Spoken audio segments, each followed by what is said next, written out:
With every year, the challenge grows. Via Rail's fleet is getting older and older. The long-distance passenger rail cars were bought in the 1940s and 50s. And for the crews at the Montreal maintenance facility, keeping them going isn't easy. They make parts out of nothing because you can't even order parts for these trains anymore. That's how old they are.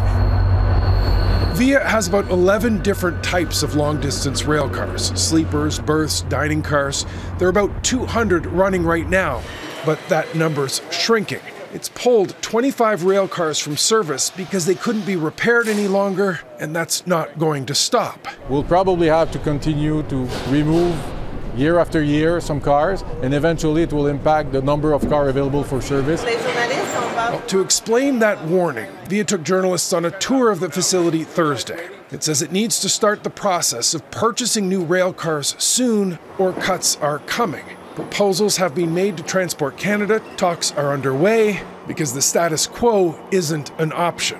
By 2035, if we haven't injected new cars in, we will be stopping service, our coast-to-coast service altogether. Now, we're not there yet.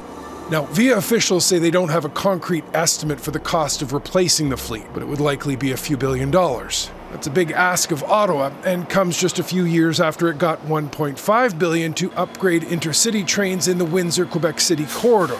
And it's not the only ask. Via is also pitching a proposal for a new high-frequency and faster service between Montreal and Toronto. We're the last G7 country of not having a rapid long-distance train.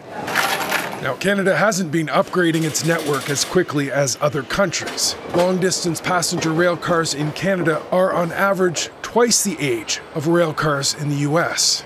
Mike Armstrong, Global News, Montreal.